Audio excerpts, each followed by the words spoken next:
And it's 10 a.m. right here in Lagos, Nigeria. Good morning, good evening, wherever in the world you're watching from. It's Business Morning live on Channels Television.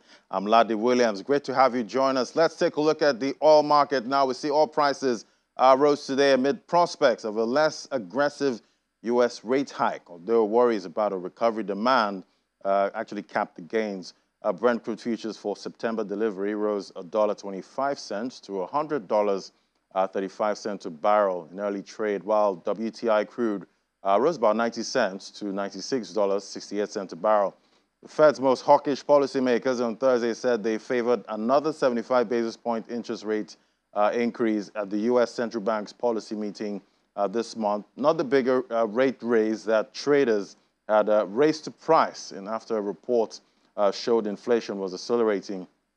The rate hike uncertainty and weak economic data pushed both oil contracts to lows yesterday, which were below close on February 23rd, the day before Russia invaded Ukraine in what Moscow calls a special military operation.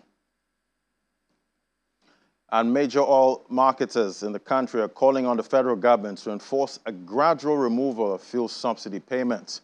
Speaking at a virtual event, the chairman of Major Oil Marketers Association of Nigeria, Mr. Olumide Adeosun, explained that this would enable the possibility of funding the needs required in all the critical sectors of the economy. Do take a listen.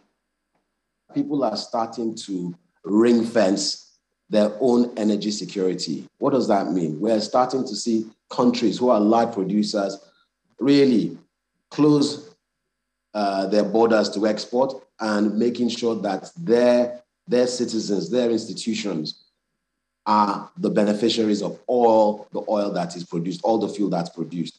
That, again, locks us out of the market. Again, similar to the way the vaccines were being hogged in the as it came out. So it presents its own challenge. And then there are some countries that are subsidizing these costs. If we had the subsidy money that we look at the bill that just keeps increasing, 1 trillion, 3 trillion, 4 trillion, 8 trillion. If we look at that money and we think about what we could have done with it around education, around health, around infrastructure, we might be able to have businesses that are more resilient to deal with it.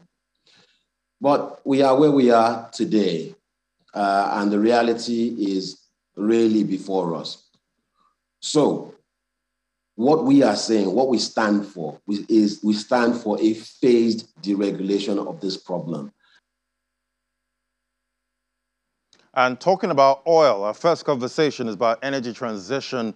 The Nigeria Extractive Industries Transparency Initiative, NATI, has said it would soon unveil a roadmap on Nigeria's engagements in the energy transition program to meet the federal government's target of net zero emission by year 2060. Well, joining us now to discuss this and other matters is Executive Secretary, NATI, Mr. Oje Ogbonnaya, joining us right there from our Abuja studio. Great to have you on the program, sir. Good morning. Thank you very much. Good morning, Nigerians, yes. And I thank you for inviting me. Yeah, great to have you. So there's so much buzz about energy transition, globally and here in Nigeria. Please, what does energy transition mean for a country like Nigeria? Thank you very much once again. I think your question is very fundamental in the sense that we hear energy transition, and many of us are unaware of the implications and what this means for our daily lives. Energy transition is simply a global plan at the moment, a global agenda to stop or phase out completely the use of gas, the use of oil, the use of coal on allied commodities or products to generate energy. And this is already a plan that is being implemented around the world, especially in the most developed countries. In most developed countries, you see cars now being driven without fuel, and the cars, even manufacturing companies and households trying to be less dependent on the use of gas, and on the use of coal, on the use of oil to generate energy or associated power. But for us in Nigeria, it has a very huge implications. And the resource-rich nations, especially in the sub-Saharan Africa, that depend on gas, depend on importation, export of gas, oil, and coal to generate revenue, to fund their economy and shape their livelihoods. So those are the so in simple terms, energy transition is the gradual movement, the gradual plan to stop the use of these commodities, oil, gas, and coal, for instance, which are the mainstay of most economies in developing countries, especially those countries like Nigeria that are resource endowed. And we've seen African countries actually, talk about how it's not going to be easy for, Africa as a continent, to make this transition. But recently you released a statement on your agency's plans to engage, in the transition program. Can you share some insights into this plan? Well, our plan is not going to be different from the plan already articulated and approved by our government, the Federal Executive Council. I mean, federal government already has a plan. 90's first role was to quickly understand and review that plan in the context of the job we're doing as an agency with legitimate interest to implement transparency, accountability, and good governance of our natural resources, oil, gas, and mining specifically. And we think we have a very legitimate and very, very qualified interest on how Nigeria engages with energy transition, because we are already thinking about what will become of our economy at a time when there will be no use of oil. We can't export oil, we can't export gas. And then how do we generate revenue? What will happen to the very essence, the very contributions, the value contributions that these commodities are bringing to bear on our national economy at the moment? So we're glad when the Federal Executive Council approved a plan and was presented at a plan. But as an agency with specific mandate in this sector, we have a duty to study that plan. And our first observation was, yes, it's a plan, very broad plan, but then that plan needs to be castigated into contents in terms of a framework, specific guidelines.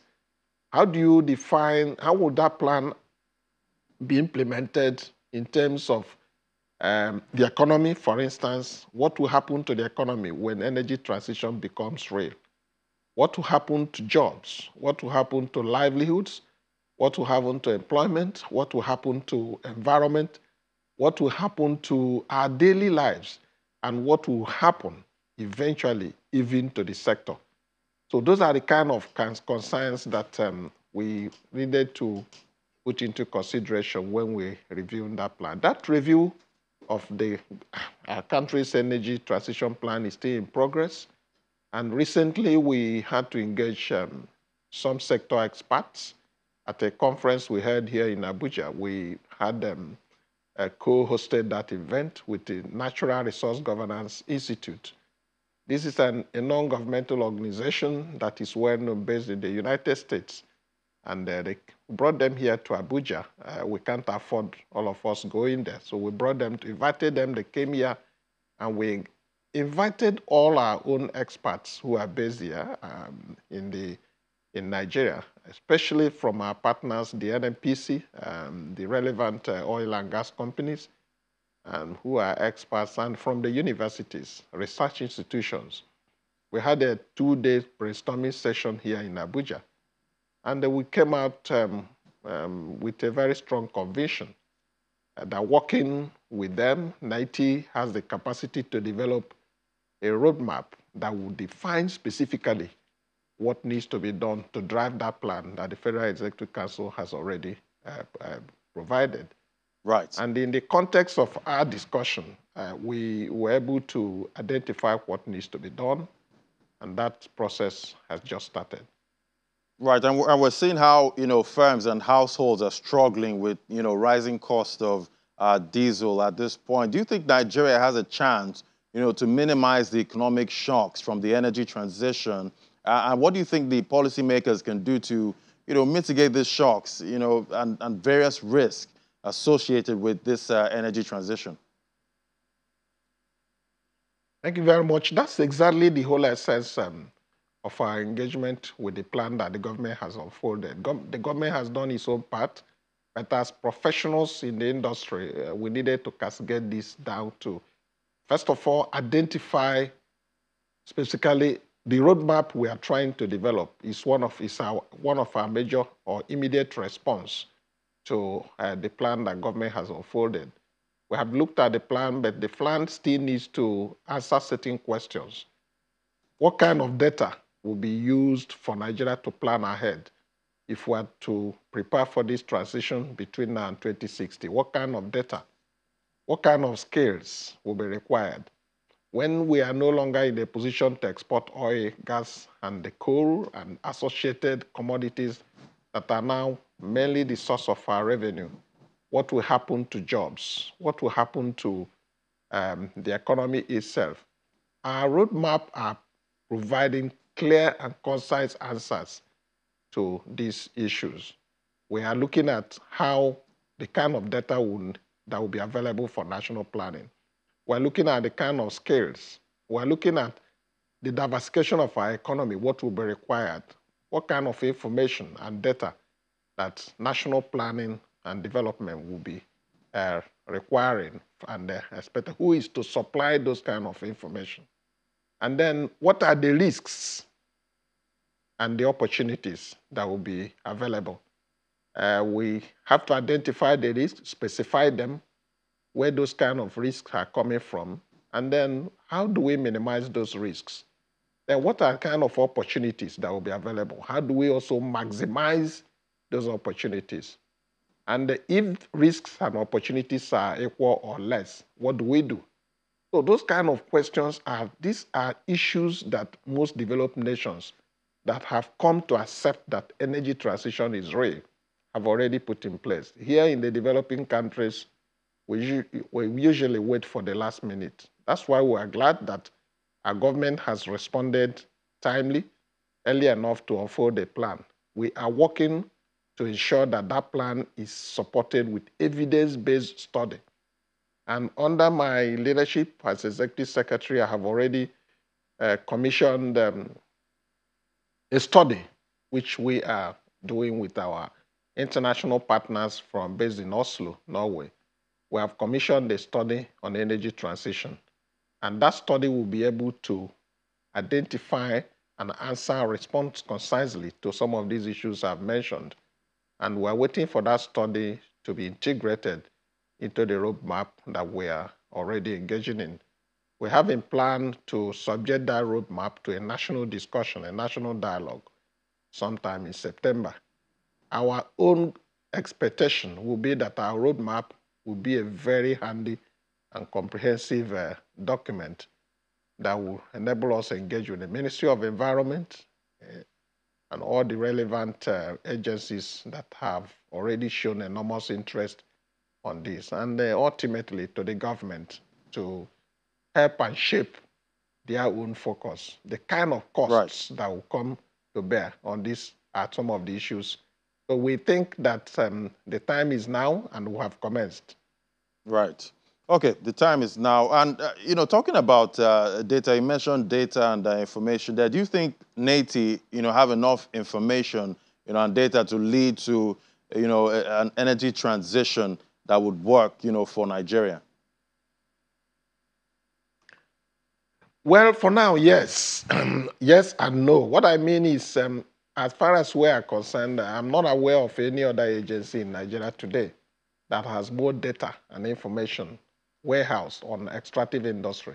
I think NATI is the leader when it comes to credible information and data on the oil, gas, and mining sector. We are now expanding this to what will happen when oil, gas, and mining are being phased out.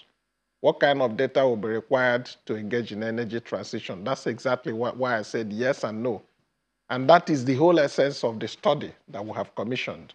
And that is the whole essence of the roadmap we're developing. By the time our roadmap is out, we will be able to answer specifically that we're set to supply all the necessary information and data that will help us drive the energy transition plan that the government has unfolded. Right, I would be looking forward to that roadmap. But, you know, this is quite a huge responsibility, and you need partners at this point with what you're doing at Native. Who are your partners right now? We're working with our international development partners. We're working with the World Bank. We're also working with the Ministry of Environment, in particular, that have shown us enormous interest. We're working with the state oil company, the NNPC. We're working with all the subsidiaries in the oil and gas sector. We're working with the media. We're working with the civil society. We're working with experts, retired and serving in the oil and gas sector. We're also working with donors. I've explained to you that some of these capacity, the ones we don't have within, we're ready to draw from abroad. We've engaged consultants which are being funded and supported by our global partners, the Global Extractive Industry Transparency Initiative. They are funding part of it. And it's a Nigerian that we know has done enormous work both within and outside the country that is leading those experts that are working with us. And we are very confident that when the draft plan is ready, we will interrogate them with a national dialogue where experts will interrogate them. And then whatever comes out of that dialogue will help us to fine-tune the document. And when we are ready, we will seek audience to present this to our government to support the plan that they have already developed. Quite interesting. And, you know, with the war in Ukraine and, you know, Russia limiting supply of natural gas to Europe, we've seen, you know, Europe have to lean back to dirty alternatives, you know, for their energy needs. It's looking like a big blow for the global transition plan. Yes, those are the kind of risks we're talking about. And you can see that, for instance, the world is now trying to cut completely supply of gas from Russia. For Russia as a country, this was unexpected. Maybe, I'm not sure if they factored this into the fact before they engaged the war with Ukraine. It could happen to any country. I mean, war or something, natural disaster will be something you never expected. That's why it's always good to have a plan, evidence-based plan, backed with information and data to respond. But it seems to us that maybe Russia is also probably aware, but the whole Europe is coming together to say, oh, we cannot be funding the war in Ukraine by importing gas from Russia. That's one of the sanctions that have been imposed. So if you have a country that is not properly prepared for that kind of situation, then it becomes a very big problem for the citizens, for businesses, for jobs, for livelihoods, and all that. Same can happen when a country refuses or declines to prepare for energy transition. Yes, we're looking at 2060 for now, and we think 2060 is far. I remember when I was younger, we used to hear by the year 2000, by the year 2000. 2000 is already here. And some of the promises we say, oh, by the year 2000, we're not sure all of them materialized. So our country must learn from global trends because the world, they say, is a global village, but you have to do some work to be in that village. If you fold your hands and sit down and you say you are in a global village, the village will leave you and you live outside the village. So global transition is no longer an idea. It's now a reality because when you travel to the United States or around the world, most developed countries, you see cars that are driven now without fuel or gas. You see cars without drivers that are on there. Those are solar-driven because by the time energy transition happens, nobody will be asking for oil or gas. They will be generating energy from wind and solar, which they consider more friendly to the environment. So Right. our duty is to help and prepare our country for this time that will definitely come. Whether it is far by our estimation now or it is late, we have an agency like NATI that is ready and willing and available, and will have the requisite skills and knowledge to engage on these issues, working with our local partners. I've mentioned Ministry of Environment. They were at that conference and made very good presentation. I've also mentioned the State Oil Company. I've mentioned all the subsidiaries within the oil and gas industry. They are working with us, including companies that are doing business in Nigeria. But it is more of our interest as Nigerians and as a government to make sure that we have a plan in place. And that plan will now guide us on what needs to be done. And the earlier we start, the better. The better. Right. And also, there was a time, 2010 and 2020 looked like a very long time. So we shouldn't underestimate 2060. Thank you so much, Mr. Orji Ogbonnaya, Orji, Executive Secretary, Nate. It was great having you on the program today. Yes, I just need, with all humility, I'm Dr. Orji Ogbonnaya Orji. Dr. Orji Ogbonnaya Orji. Doctor. It's not an honorary doctorate degree, so I spent 12 years to earn it. So please, oh, yes. Thank you very much. My apologies, Doctor. Thank you so much. I appreciate it. All right. Thank you very much. Thank you. All right, now, so after the break, we look at wealth creation in times of recession risk. We're having that conversation next. Do stay with us. This is Business Morning. Well, now to our next conversation. It's not news that these are difficult times globally with inflation at record highs and hawkish stance by central banks, depleting purchasing power and tight cost of living. Are they safe havens for individuals or any hedge, for your finance? We have the Chief Executive Officer of Lifeguard International Investment Limited, who's also a business expert, Ms. Grace Ofure, sharing her thoughts with us. Great to have you on the program this morning. Hi. Good morning. Hi. Good morning. Great to have you. Thank you so much for having me in channels this morning. Yes. It's great to have you. So a declined purchasing power is, a reality at this time. From your view, how bad is it in Nigeria at this point? I'll just tell you the truth. It's really bad. It's really, really bad. And you can actually feel it everywhere. You can feel it, you can sense it. It's really bad. Prices of items like food, diesel, fuel in the last 12 months has just been skyrocketing. Inflation, has eaten deep right now, reduced purchase powers of individuals, of business people. Then it is leading to declining, it's quite alarming. Everything is just increasing. Everything is increasing. Do you know, like 17.1% inflation rate since May? Somebody has to do something about it. We have to do something about it. And the projection for June is going to be higher than that, from what analysts are saying. Are you serious? Yes. 17.1, 17.7, it's a lot already. So it's something to not really be afraid about, but something you should begin to think and plan on what is the best strategy, so you are not caught up in this terrible web. And with all of this happening, a wealth creation conversation still ongoing with all these headwinds we're seeing. I didn't hear that. No, I said with all we're seeing right now, with all of these headwinds, is a wealth creation conversations, still happening at this time? But the truth is, yes, it is, because you need to begin to think of how to live and being able to sustain yourself in terrible times like this. So all around the world, globally, you will find out that it is not only in Nigeria. Countries are trying to figure out the next step. Inflation news is everywhere. So, and that is the reason why you need to find out what your wealth number is.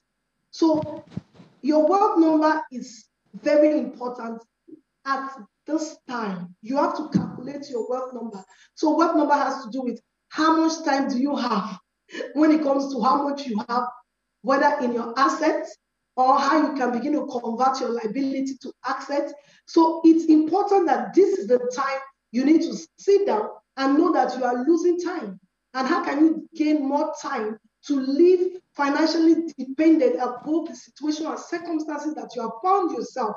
And that is why it is important to begin to think of what is my wealth number.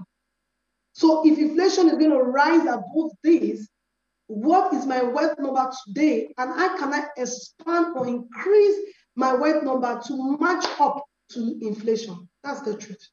Right, and do individuals have, any hedge, to run into at this time? Most analysts have talked about gold, real estate. What do you think works right now?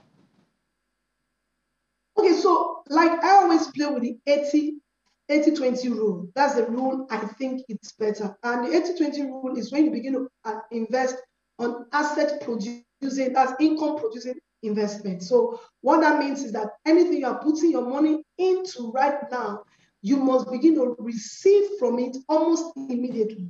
And it has to be something that is sustainable. People are getting more afraid and they miss it because they then put the little resources they have into very quick, I'll get quick rich schemes. And the truth is they will lose it.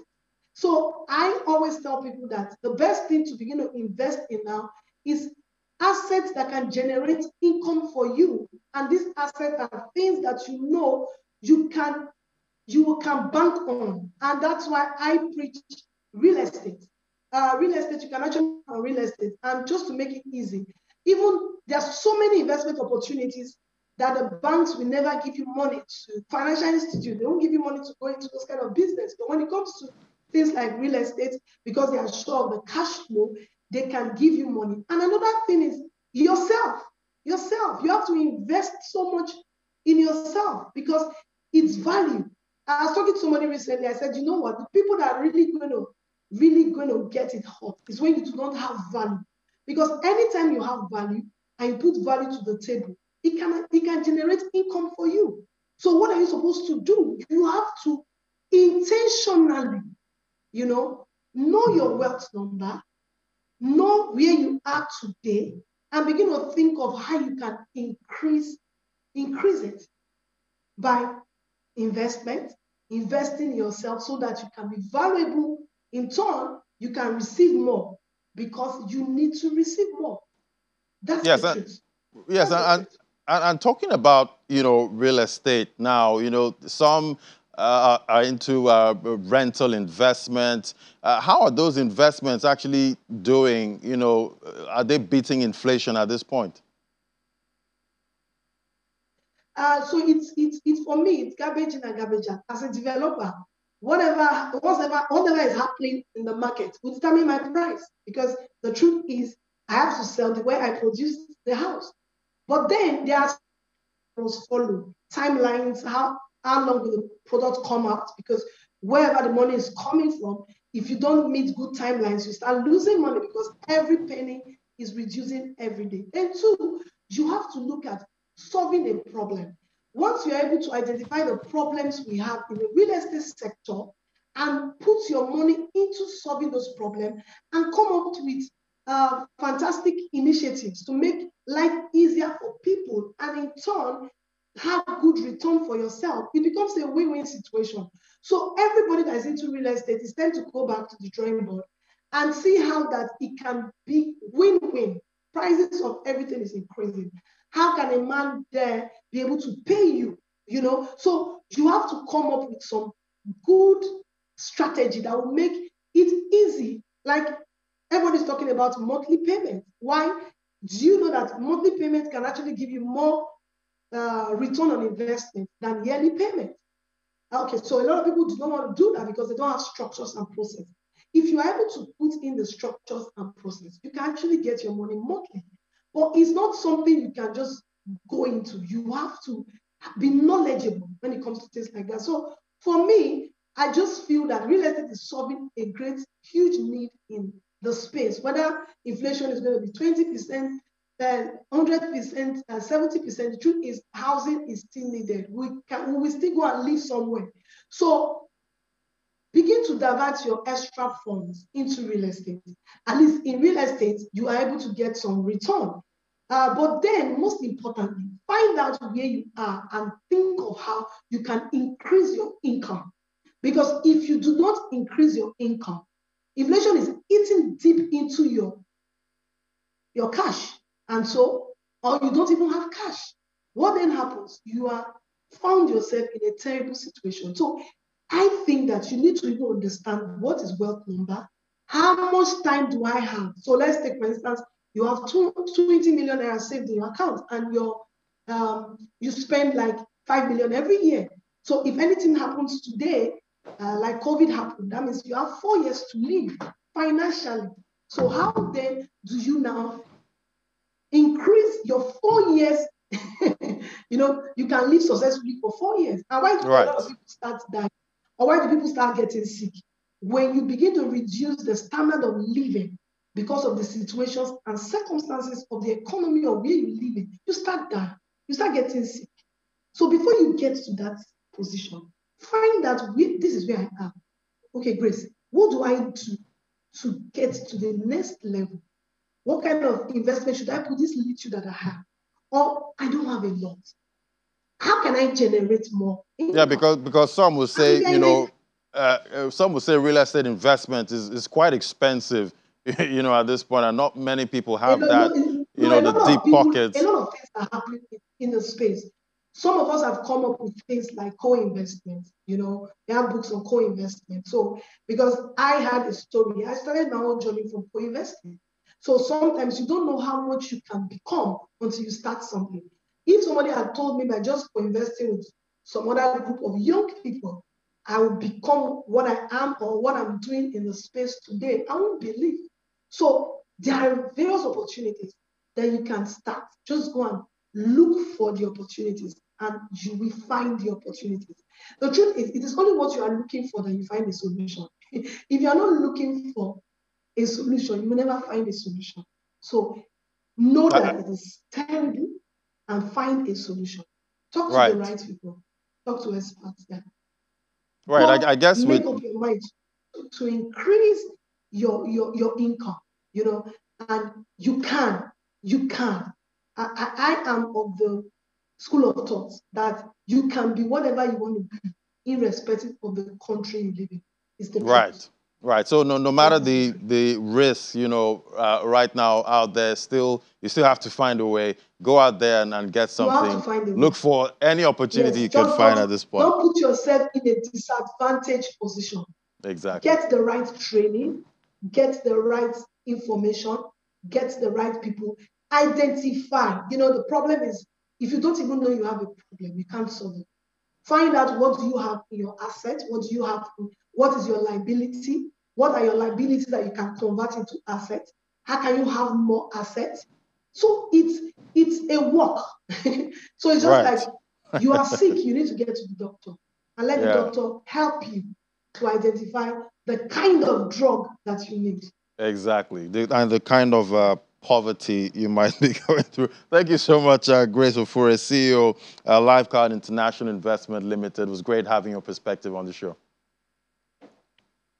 Thank you so much. Thank you. Thank you.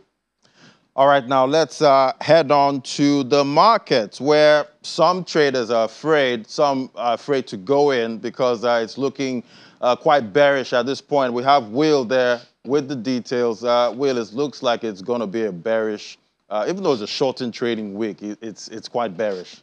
Good morning, Laddie. We are of the school of thought that investors should still buy regardless. This is the time to buy the dip, regardless even of when the you don't have money to buy the dip, that's going, regardless of the risk, because that's what the market's about: taking risk and being on the risk-on mode and not the risk-off mode at the moment. So bearish sentiment still persists in the Nigerian equities market. We're seeing losses in Zenith Bank, International Breweries. We saw Lafayette going down, Access Holding going down yesterday. That that dragged the benchmark index further down 0.1% yesterday to 51,338.27 points. And now we are also seeing month-to-date loss increasing further to 0.9%. And year-to-date return has dropped further by about 3 basis points. Now we're seeing 20.2% uptick downtick, because we're still in positive territory for year-to-date return, but still we're nearing, we're going below, we're nearing the part where we're going to cross, and go below the 20% level that we are currently. Now,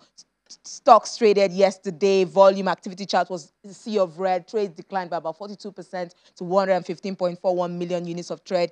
Shares traded value 1.21 billionaire and all in 3,700 deals. Now, Transcore was the most traded stock by volume yesterday. 12.18 million units of its shares traded. International Breweries followed. FBN Holdings followed. And we also see sectoral performance, banking, consumer goods, industrial were in the red. Insurance was the only gainer, boosted by AXA Mansard yesterday. Oil and gas was unchanged from its closing figures on Wednesday.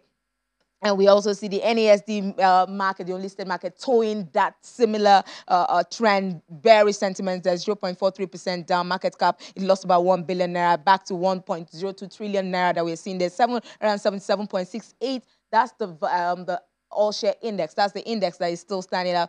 And volume, dropped significantly. We saw also drop in value, but deals went up by about 3 yesterday. Now, the fixed income markets, we're still seeing major sell-offs in papers, but a bit of a lull in the bond space. But we have Chuka Nwachukwu, Heads Bond, joining me now to shed more light on this. Hello, Chuka. Good morning. How are you doing?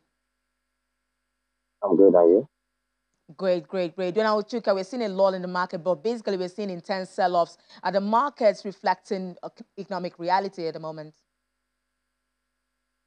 Well, thank you. What has happened is that we have serious liquidity in the system, and so the sell-off you see is a result of people trying to create liquidity in order to carry out the activity. We've seen the sell-off, especially on the shorter end of the curve, and then this has actually kind of like impacted in the activities in the market. For example, you've seen a yield move from 9% last week to about 11.2 this week, and this obviously will continue as this liquidity continues.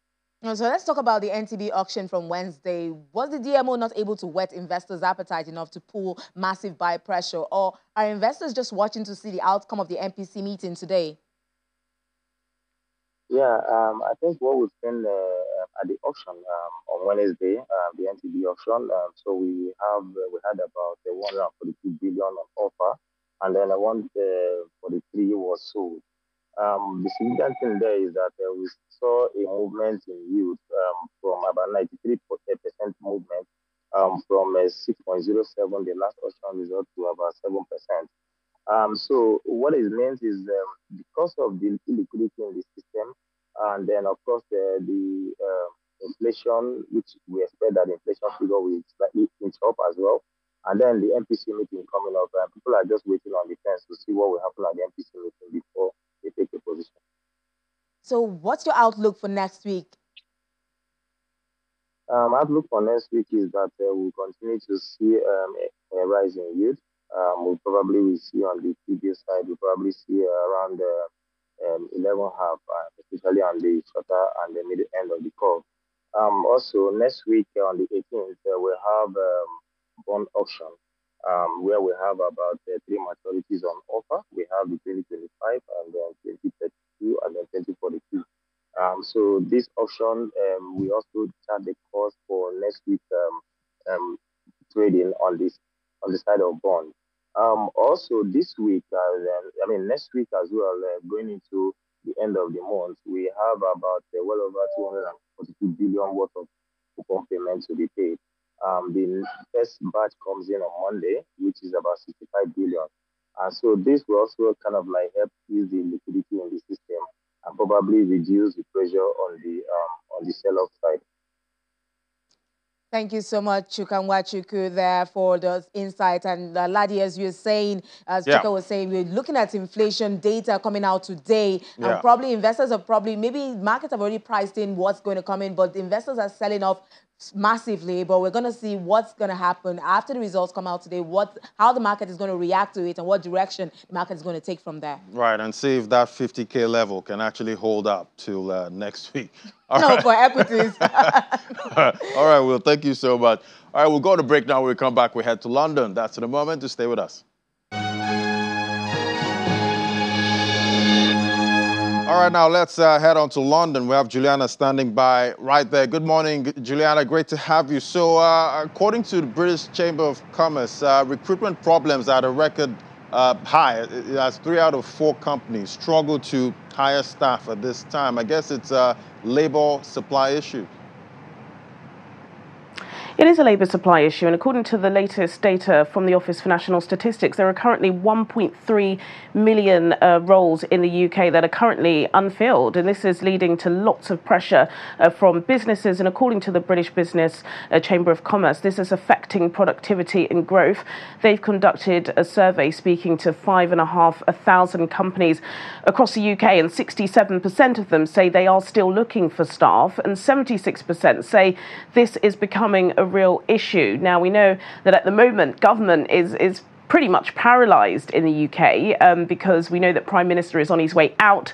There are currently 6 contenders vying to become the next Prime Minister. So the BBC have written to the contenders saying that, look, we need to make the labour market a key priority, and we need you to help in 3 ways. They've spoken about expanding entrepreneurship and some training schemes that are currently taking place in the workplace. They also talked a lot about upskilling. A lot of people in the workplace are great doing what they're doing, but in terms of trying to climb up and to fill the next role, they're just not in a position to do that. So although the Conservative government like to fly the flag and say, yes, we have a record amount of people in jobs at the moment, a lot of these people are freelancers, they're on 0-hour contracts, not really getting enough training and wages that they need. And this is being asked to change unless we are going to see problems in the months to come. Quite interesting. Wish that was the issue here. But meanwhile, the Trade Union Congress says workers in the UK are set for the worst real wage squeeze, among leading economic nations. Quite a change there. It is. This is something that we've been discussing for months, and the TUC have written an open letter to the government asking for there to be a significant rise in minimum wage. They've conducted some research, and it does show that over the next 2 years, real wages in the UK are set to fall by 6%. This is the highest amongst G7 nations, and it's really because, of course, we know, as we've been saying every single day for the past 6 months, we are going through a real cost of living crisis. Inflation is at 9.1%, and the Bank of England say 9.1%. But if you speak to ordinary Brits in the UK, it doesn't feel like that. It feels like significantly more. Wages are stunted at the moment. What you were going to get for £1 this time last year is just not what you're going to get at the moment. We do know that, of course, the government are trying to do the best they can. Yesterday, millions of households received the first instalment of that £326. This is a cost of living payment to help them try to pay with to pay their bills. But it's much more than that. This is why we are seeing strikes. We had the R&T union striking last month. We're expecting more strikes by ASLEF, the union for other rail workers. Barristers have been striking for the past couple of weeks, and we are expecting more. Potentially teachers and NHS staff workers will be striking. So until we see a significant wage rise in this country, expect more of the same. I think it was a couple of weeks ago, about 1 million people took to the streets of London, demanding that the government do try to increase that national minimum wage. But as I said, we're kind of in a state of paralysis at the moment, because there is a race for the leadership of Number 10. Lots of promises being said by all of these candidates, but are they going to be able to deliver them? Right. All eyes on Number 10 at this time. Thank you so much, Juliana. Catch you at 1:30. Absolutely. Thank you. All right. Now let's take a look at other markets now. We see price of Bitcoin not looking so bad this morning. We see our fear greed index at 15 points. An improvement from about 14 we saw yesterday. We saw Price of Bitcoin formed the base above the 19,000 level and started a decent increase. Price traded above the 20,000 resistance zone to move into a positive zone this morning. Let's look at the market cap there. $892.72 billion, up 2.39%. And we see the volume traded as Bitcoin and all the altcoins there, up 2.61%. Bitcoin dominance, 42.47%. And we see price of Bitcoin this morning, 8 a.m., $20,621. It's up about 0.17%. Volume traded, $36.68 billion. We see Ethereum there holding that $1,000 mark at $1,200, up 0.25%. Volume traded $17.77 billion. Look at the top ultimate market cap is mixed on that counter, not looking so bad. We're seeing eCash there, the biggest mover, up 3.51% this morning. Let's bring in Gilbert Jopatan, our financial market analyst. Hello, Gilbert. Good morning. Yeah, good morning, Ms. Ladi. Yeah, so Bitcoin looking quite interesting this morning, even though we had that hot inflation data from the U.S. Yesterday. But Bitcoin seems to be holding strong. Or are we going to see maybe a major sell-off next week? Or is this just a blip? First of all, the market is reacting to the statement from the Fed governor, and this is across board. You could also see it with a couple of stock also.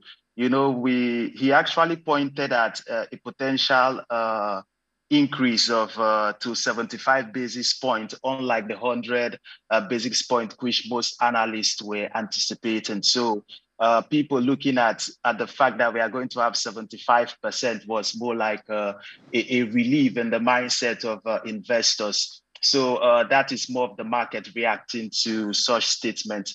But he still went further to say that he's also open to a larger move beyond 75 basis points. But I think 75 basis points is a relief to the 100 that we were expecting. Right, you see the Fed, they're always moving these markets. Well, another altcoin, Polygon, has gone up about 100%. In this bear market, what's driving that price? Okay, it's a good thing to always see most assets perform this way in a bear market, and it's also healthy for the market. Like I always say, it's easier to spot fundamentally solid assets in a bear market. So the price rally from about 36 cents to about 75 cents is majorly a result of two things: continuous development and mainstream adoption. Recently, you could see that Polygon has continually scaled their protocol for a more better and sustainable Web3 infrastructure. And the next thing is their mainstream adoption. We have seen Coca-Cola releasing its NFT collection on its protocol. Reddit also is launching its NFT marketplace on the same protocol. And most recently is that of they announced an entry into Disney Accelerator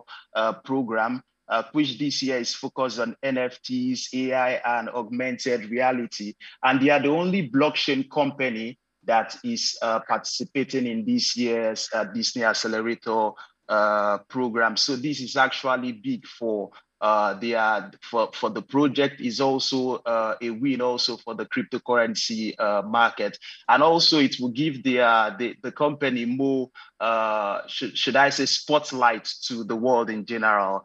And I think these are the major things that is reflected with the price rally. And that's why I can make such a move in a bear market. What other opportunities are you seeing with this bear market? Well, I know any investor who is able to invest, first of all, in solid assets and some mid-cap assets is going to make a good profit, because most of these are assets that always come back. They have track record and history. You could always know what will happen in the future if you look back at history. These are assets that have gone through several bear markets and have always bounced back bigger and better. And if you look at the decline from their all-time high and their potential of forming a new all-time high, any investor that is positioned in any of these large market cap asset like, if I could mention, like Bitcoin, Ether, and I could say BNB, another mid-cap asset, is going to make a whole lot of profit. And I guess traders are still out there looking for how to buy low and sell high. You know, when this market is almost seeming like you're going to buy low and actually sell low at this point, Gilbert. Regardless of the market direction, traders will always go in for profit. Always going for profit. All right, Gilbert, you're part of financial market analyst. Thank you so much. You're welcome.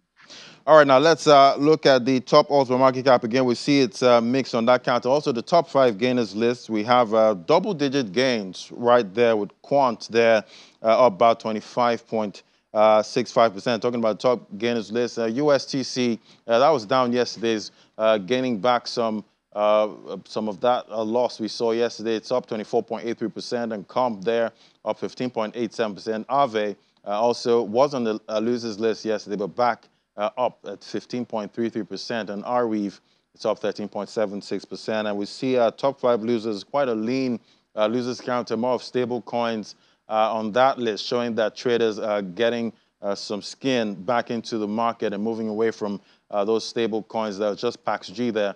That's down by 1.15%. All right, that's it on the markets, and that's a wrap on the program. Thank you so much for watching. Don't forget to join us at 1:30 for Business Incorporated for more updates and developments in the world of business. We'll have Willie Bong hosting that. Thank you so much for watching, and enjoy your weekend. I'm Ladi Williams. Bye for now.